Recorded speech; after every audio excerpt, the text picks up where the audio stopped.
আবাস যোজনা, বাংলা আবাস যোজনার টাকা কড়া নির্দেশ, রাজ্যের একটি কাজ না করলে টাকা পাওয়া যাবে না। মাননীয় মুখ্যমন্ত্রী মমতা বন্দ্যোপাধ্যায়ের উদ্যোগে রাজ্য সরকারের বাংলা আবাস যোজনার প্রথম কিস্তির 60,000 টাকাটি রিলিজ করে দিয়েছে এবং এক এক করে এক একটা জেলার যে বাংলা আবাস যোজনার বেনিফিশিয়ারি আছেন তাদের অ্যাকাউন্টে ক্রেডিট হয়ে যাচ্ছে। এরই মধ্যে একটি নতুন নির্দেশিকা রাজ্য সরকার জারি করলো। এটি না কমপ্লিট করলে আপনারা বাংলা আবাস যোজনার যে 60,000 টাকা সেটি থেকে আপনি বঞ্চিত হয়ে পড়বেন। সো এখনো পর্যন্ত বাংলা আবাস যোজনার প্রথম কিস্তির 60,000 টাকা না পেয়ে থাকলে লাস্ট পর্যন্ত ভিডিওটির সঙ্গে যুক্ত থাকবেন।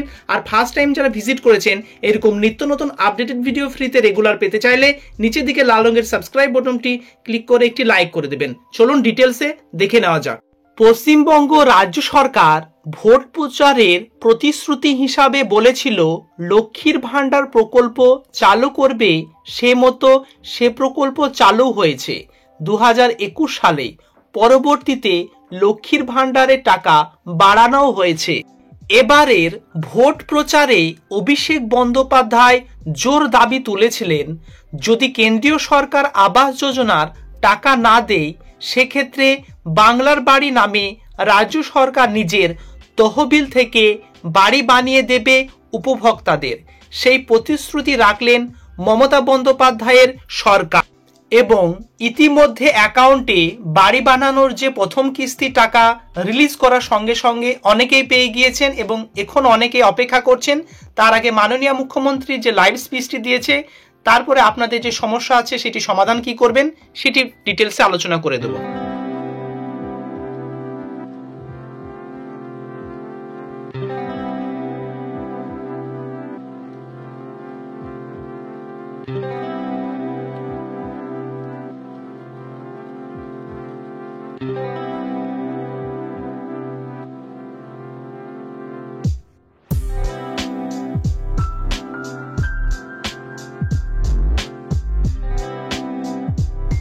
সার্ভে আগে করা ছিল, প্রায় 36 লক্ষ সার্ভে করা ছিল কেন্দ্রীয় সরকারের।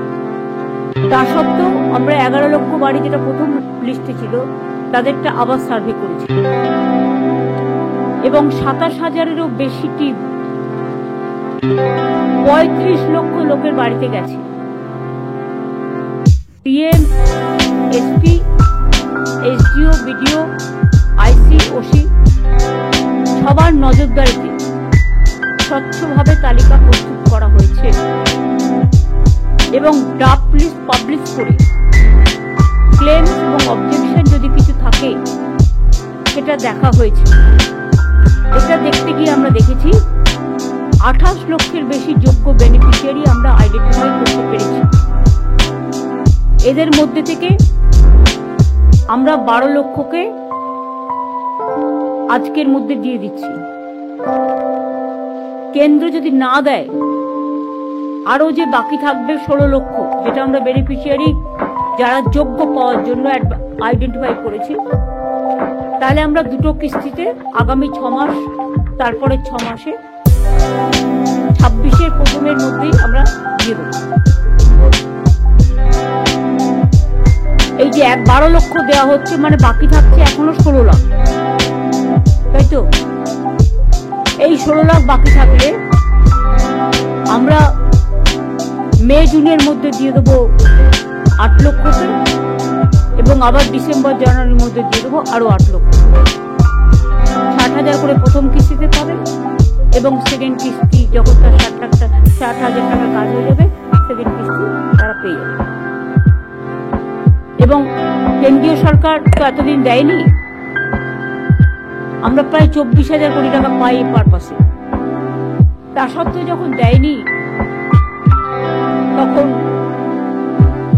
আমরা আমাদের যা আছে মোটা ভাত মোটা কাপড় নিয়ে আমরা মানুষ, কিন্তু আমরা ভিক্ষে চাই না, আমাদের ন্যায্য অধিকার চাই। এটা মানুষের অধিকার। আমরা যেমন সার্ভে করেছি তেমনি সরাসরি মুখ্যমন্ত্রী পোর্টালেও অনেকে অ্যাপ্লাই করেছে। সেটাও আমরা সার্ভের মধ্যে ঢুকিয়ে সেটাও আমরা সার্ভে করে যোগ্য পরিবারকে বেছে নিয়েছি। টাকা ঢোকার ক্ষেত্রে কড়া নির্দেশ দিল রাজ্য সরকার। অ্যাকাউন্টের সাথে আধার লিঙ্ক না থাকলে টাকা অ্যাকাউন্টে আসবে না বলে সূত্র মারফত জানা যাচ্ছে। সো দর্শক বন্ধুরা বুঝতে পারছেন যে বাংলা আবাস যোজনা টাকাটি 17 ডিসেম্বর রিলিজ করে দিয়েছে রাজ্য সরকার। এক এক করে এক একটা জেলার যারা বেনিফিশিয়ারি আছে তাদের অ্যাকাউন্টে টাকাটি ঢুকতে শুরু হয়ে গিয়েছে এবং এই টাকাটি আপনাদের কত তারিখ পর্যন্ত ঢুকবে সেটিও এই ভিডিওটিতে আপনাদের ডিটেলস আলোচনা করে দিচ্ছি। এছাড়াও যে আপনাদের এখনো অ্যাকাউন্টের সঙ্গে আধার লিঙ্ক না হয়ে থাকলে শীঘ্রই আপনার আধারটি আপডেট করে নেন এবং আপনার অ্যাকাউন্টটি অ্যাক্টিভ আছে কিনা সেটিও একবার ব্যাংকে গিয়ে চেক করে নেন। প্রশাসনিক আধিকারিকরা আশ্বাস দিয়েছেন তারপরে দিন অর্থাৎ 23 তারিখ থেকে ফের টাকা পাঠানোর কাজ জারি থাকবে এবং 31শে ডিসেম্বরের মধ্যে যোগ্য উপভোক্তাদের অ্যাকাউন্টে টাকা আসবে। যদি 31শে ডিসেম্বরের মধ্যে টাকা যোগ্য উপভোক্তাদের অ্যাকাউন্টে না আসে সেক্ষেত্রে সেই উপভোক্তা নিজস্ব বিডিও অফিসে যোগাযোগ করবে। তো দর্শক বন্ধুরা বুঝতে পাচ্ছেন আপনাদের ডিসেম্বর মাসটা পুরোটাই আপনাদের অ্যাকাউন্টে টাকা ঢুকবে এবং 31শে ডিসেম্বর পেরিয়ে গেলে কোনো কারণবশত আপনার অ্যাকাউন্টে টাকাটি না ক্রেডিট হলে নিকটবর্তী যে বিডিও অফিস আছে সেখানে গিয়ে আপনার সমস্যার কথা জানান এবং তারা সেখান থেকে কোনো কারণবশত আপনার টাকাটি আটকে গেলে তারা সেখান থেকে সমাধান করে দেবে। সো এখন বর্তমানে আপনার কাজ হচ্ছে আপনার অ্যাকাউন্টটি যে অ্যাকাউন্টে টাকাটি ঢুকবে সে অ্যাকাউন্টটি অ্যাক্টিভ রাখা, ইকেওয়াইসি হয়েছে কিনা সেটি একবার চেক করে নেওয়া এবং না হয়ে থাকলে ইকেওয়াইসিটি কমপ্লিট করে নেবেন।